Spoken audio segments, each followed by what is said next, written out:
The world's going to keep making you look at your past, your past, your past. And we got to keep looking at the future. You look at your past, you're going to get depressed. And you're going to get stuck in your past. You look to your future and go, man, what is that moment going to be like? See, my actions, a lot of the things I do is because I'm thinking about my future. And I'm thinking about that moment when I see Jesus, because I realize that everything I do is going to bring either reward or regret. It really is. I've got an extra $1,000. Okay, on that day, that future, when I see Jesus, what is going to bring reward and what's going to bring regret? I could buy a lot of fun things for myself with that $1,000, but on that day, Paul's saying, I'm just looking at that day, going on that day, maybe I just give it to the poor, because on that day, I'll be rewarded for it, versus, we've all bought things we regret, right? You go, oh, that was a waste of money, that's a waste of money, that's a waste of money. Think about what we're going to say at the end when we stand before God. Are you going to regret the car you drove, regret the house you lived in, regret the clothes you wore, regret, just everything? What are you going to regret? How about your time and how you spent it? Are you going to go, oh, I'm so glad I watched 7,000 movies? Or are you going to regret, wow, I wasted all of that time down? It's about the future. Paul's going, man, what am I to look forward to at the end? I'm going to bring an illustration this is like the first illustration I did. It was 20 years ago, but I can't think of a better way to explain it. I actually didn't use a rope back then. I used remember computer paper?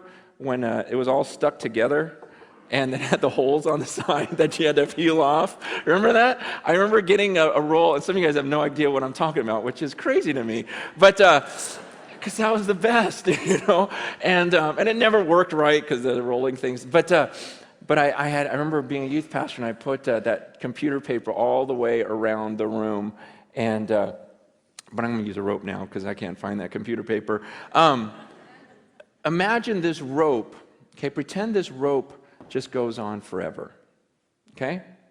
Just imagination. Pretend it goes around the world a few times. It doesn't. It ends at the rock.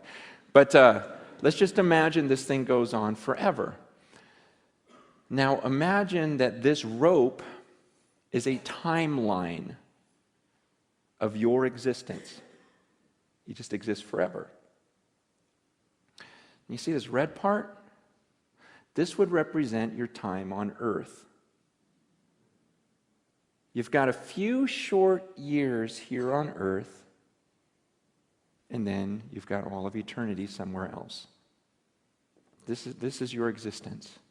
And what blows me away is some of you, all you think about is this red part. It's all you think about. You're consumed with this. You go, oh man, I can't wait till here. I'm going to work hard. I'm going to save so I can really enjoy this part right here.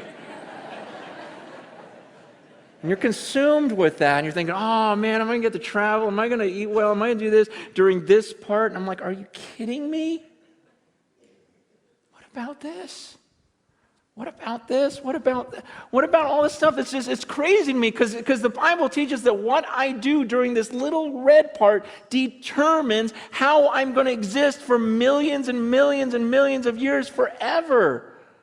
And so why would I spend this little red part trying to make myself as comfortable as possible, enjoying myself as much as I can? Paul says, look, I'm going to live my life for this mission. I'm going to spend my life, invest my life for this moment when I cross that finish line. See, I'm going to forget about all this stuff I could enjoy, and I'm not going to look around. I'm going to be like a runner, just looking at that moment when I face God, because when I face Him, then I don't get this chance over again. We get one chance at this life on earth, and it can end at any second for any of us. We've got one chance at this, and then comes eternity. And I'm not going to be fooled. I'm not going to spend my life down here. See, people look at some of my decisions and go, oh, you're so stupid because that's going to really affect this. I go, no, you're stupid because that's going to affect all of this. Man, I'm serious. I look at the way people live and I go, wow, that is so crazy. You are so crazy. You're going to do that right now, just to enjoy right now. Not even knowing if you have tomorrow, and you think that's smart and that I'm dumb? It doesn't make any sense. Paul goes, I'm not going to look around at all this stuff. And it's tempting. It's tempting to all of us. That's what I'm saying. Down here, it's crazy because everyone lives that way. Everyone lives for the red part. No one's thinking about the millions of years afterwards. It's just this crazy deception that we can't get out of our minds. And Paul goes, I'm not doing that. He goes, I keep my eyes on that. I keep my eyes on that finish line, and I'm going to forget what's behind me. I'm not looking around. I'm straining. He goes, I'm straining forward. I'm like stretching forward for that mark. I'm going to pass this thing. I'm going to live this out, and I'm going to face him. I'm going to come before the judges, and he's going to hand me that trophy. He goes, I'm going to get it. And I haven't gotten there yet. He goes, but you better believe I'm using every muscle, exerting every bit about me, because I'm going to pass that line well.